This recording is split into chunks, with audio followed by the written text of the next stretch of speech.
Hey, what's up guys? Jackson here with Toasty DIY, and today we're going to be taking a look around the newest car in my collection, a 2012 Audi TT. Let's get right into it.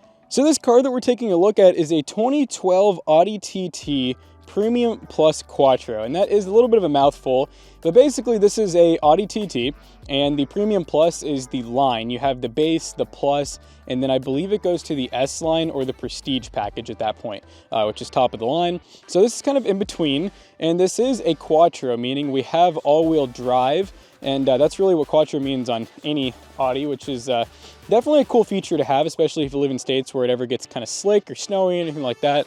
It's a very nice thing to have. Otherwise, you'd have front-wheel drive, which is also perfectly fine.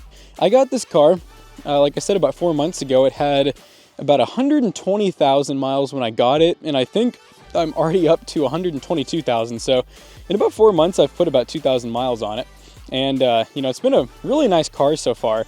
Obviously, in terms of looks, it's really amazing in my opinion. I couldn't have done much better for a 2012 in terms of like cleanliness and also just the color scheme. This one came in kind of the jet black with the, I guess you'd call it like a cream interior. It's like a really light colored interior that I really like. It's grown on me a lot. And the only downside is you want to make sure, you know, if you're a mechanic or anything, you clean off really well, because it does change color pretty easily. The only things that I have really done to the car myself since I got it is I did this exhaust, which is a Magnaflow muffler. It's basically like your Camaro style muffler, and then I added these tips on as well. It's all stainless steel TIG weld together, mandrel bent. There's no crush fins or anything, so I designed it completely from scratch. And then I did a rear resonator delete. There's a resonator I'd say right about in this area here under the car, and that leaves you with the cats and then one other resonator. So it sounds really good. Surprisingly, not much more sound from factory. So, you know, if you're looking to get your exhaust sounding a little bit better, but not like super loud or super droney, this is an awesome setup so far. And that muffler is pretty much almost the same size as stock, honestly, and it is straight through. So it looks super nice, and that's definitely a cool feature of it. Came with these really nice Pirelli tires that the person before me had pretty much just put on them, and they had it, you know, balanced and aligned and everything. So those looking pretty good. I did take the brakes apart front and rear. The pads and rotors honestly were in really good shape, so I didn't end up replacing them, but I did re-grease everything. I was getting a little bit of squeakiness, which is pretty much gone. Sometimes on first startup, especially once the rotor surface gets a little bit rusty, I'll get a little bit of squeaking for like maybe 5 seconds and it goes away. So, you know, it's cool by me. Other than that, as far as maintenance goes, I did have the timing chain guides, the upper timing chain cover, lower timing chain cover, valve cover gasket, and a couple of other things that I'm probably not thinking off the top of my head, replaced pretty much when I got the car. These are kind of known for having like timing chain guide issues, and you know, some timing chain stretch issues. So I just went ahead and got that taken care of. So yeah, pretty clean. And then obviously other regular maintenance items. So new air filter, new engine oil filter. I'm trying to think if I'm missing anything else. I mean, I think that's pretty much it. Like I said, and you know, like a accessory drive belt, just stuff like that. So all that's nice and done. You know, this thing is a German car that does have some mileage on it, so it does have some issues, such as, you know, definitely leaks some oil. I don't think it leaks anything else. I think it's just oil, and I did have the valve cover gasket replaced, so I'm not really sure if maybe we're still leaking a little bit out of a different gasket or what. That's kind of a later issue, you know. But as far as it running and driving goes, it's a 2.0 T, so 2 liter with a turbo, and it runs and drives amazing. The all-wheel drive is really nice. It never slips. I've actually driven it in the snow because I wanted to kind of see what it was like on this car, and it handles like a dream in the snow, even with these, what I would argue to be summer tires, really. So that part's really nice. 0 to 60 is awesome on it. It's about, I'd say 5.4 seconds, I believe is what it's rated for. Obviously the car is a little bit older, so I wouldn't be surprised if we're looking at like 5.7, 5.8, but it feels very quick. So I'm very happy with that. It is an automatic. You could really only get these, to my knowledge, in automatic unless you got a TTS model, which was the VR6, I believe. And that you had a choice of getting a manual, but even then I rarely see them in manual, I feel like, because this is technically, as far as the generations go, this is a MK2 facelift. So super nice interior. You do get back seats, and people are not joking when they say they're basically unusable. You know, I'm a pretty practical person, and I would be like, oh yeah, you know, they're totally usable. But now that I've had the car, I totally agree. I mean, the passenger seat is basically all the way back, and as you can see, there's no leg room. The driver's seat, this is where I sit, and I'm only about 5'8". Yeah, really not much room for rear passengers, but in an emergency situation, it is workable. Very nice dash. I definitely do like the dash. This is one other thing I did replace was the radio. So this is just an aftermarket touchscreen Bluetooth radio, which I'll go ahead and put the car in accessory mode for you guys. So yeah, touchscreen. As you can see, it's Bluetooth. It also has like FM and everything. It can even play like videos and stuff on it. So here's the dash for if anyone wants to see. And yeah, definitely a really awesome car. I love the headlights too. I don't know if they're stock LED the way that they are, but super nice headlights and brake lights. Like all the lights are super nice, and I believe that they're all LED. I don't really know that, so you guys might want to fact check me if you're curious, but they look to be LED, or at least they're HID. They're definitely very nice lights. Now, if you're wondering, how is the car so dang shiny? I actually have only cleaned the car once in the 3 or 4 months I've had it, and that was after I drove it through a bunch of salt and snow and stuff, and it was like literally white pretty much.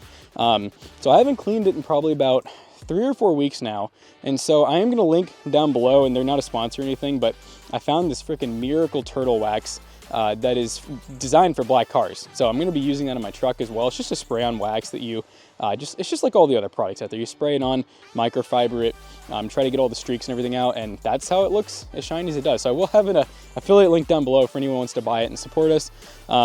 But yeah, super clean looking car.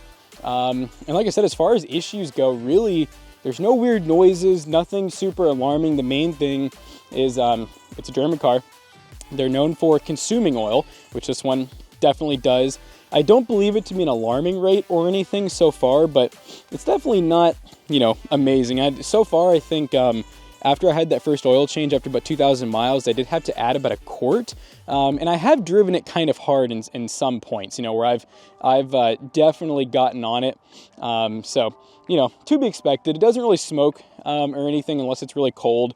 You know, on cold, I get a little bit of, I wouldn't call it alarming smoke. It's more like the condensation smoke out of the back that quickly dissipates. So I don't believe there to be any like super excess oil or antifreeze consumption or anything. The brakes feel amazing on it. Like I said, it accelerates, stops, I mean, does everything really well. Engine bay is pretty clean. It was pretty much as clean when I got it. So the previous owner took really good care of it. I think that person was actually like 80 something years old. So it was garage kept really most of its life to my knowledge. So yeah, I'm pretty happy with it, and I think I got it for a pretty good price as well. I do want to show you guys the trunk space because that's the one spot we really haven't looked at. So the trunk on this thing's awesome. Oh, this is cool too. This is an active spoiler, pretty common on like German cars, like Porsches, some Volkswagens, Audis. This you can keep up all the time, which I usually do. There's a button inside, you can keep it up.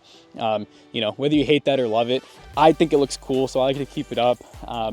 But it actually will automatically go up and down if you have that turned off, which is really cool. So once you reach certain speeds, it'll pop up, and then once you go below it, it'll go back down. So the trunk space is absolutely ample. I do like that it came with all of these rubber mats. They're kind of like WeatherTech, honestly. I even have them inside of the car as well. So really nice for someone like me who's not a super clean person.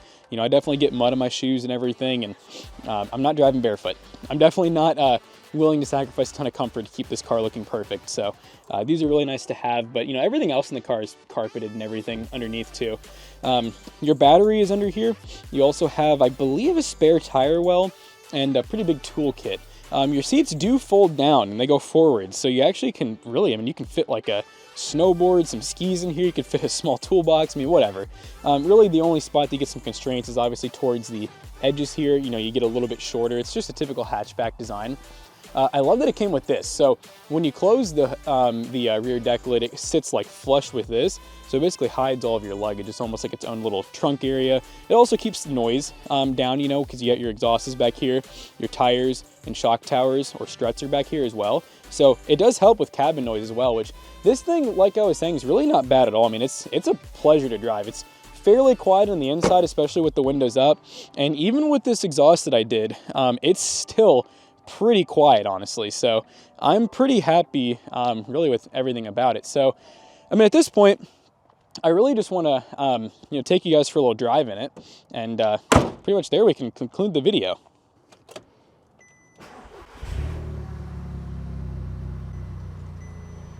All right, guys, so we're taking the Audi on a quick little test drive. And as far as gas mileage goes, because that was a big, you know, thing that I wondered. I'm like, well, this thing is a 4-cylinder and it's turbo, you know, do we actually get decent gas mileage? And the answer is yes. Mostly city driving, I actually managed to get about 28 miles per gallon. So I imagine if you were to just do highway and you weren't doing like any pulls or anything, I think you could definitely be in like the mid 30s on this thing if you're gently driving it. Obviously, if you're like pedal to metal all the time, you're probably going to be looking at like low 20s realistically. But yeah, it's really nice to drive.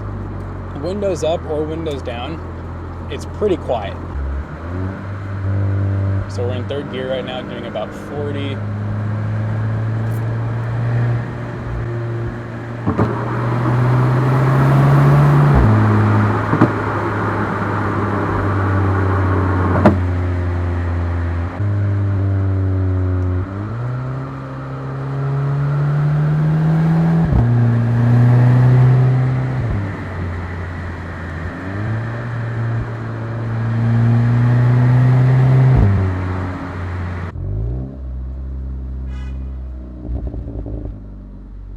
And at idle, super quiet. I mean, this thing inside and outside of the car has an incredibly quiet idle, which I actually kind of like. You know, it's nice and deep, fairly rich, but yeah, definitely quiet.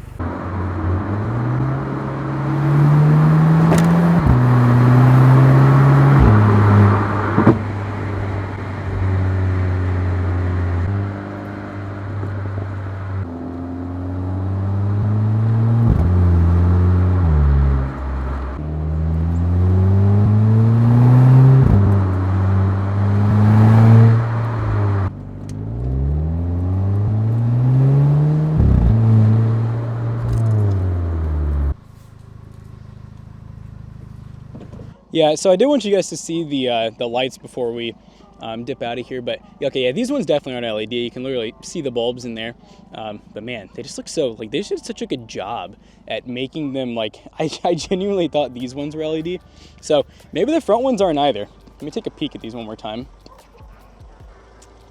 Man, it's hard to tell. I mean, if they're not LED, someone definitely replaced them with a pretty white bulb, but they definitely look nice. Those, I believe, are LEDs right beneath them, or they just did a really good job kind of mimicking an LED look with these little, they're almost like a LED bar underneath. But yeah, looks super nice. I'll let you guys hear that exhaust one more time, just at an idle. So I'm not really sure how well the mic picks it up, but yeah, I mean, once it's done cold started and, you know, you're sitting at like maybe 750 RPM, it is super smooth. It's really nice sound, very deep, not obnoxious at all. You can, I mean, with me talking, I am way louder than this exhaust is at idle, so pretty slick. But anyways, guys, I'm gonna go ahead and put this car back in the garage, probably drive it to work tomorrow.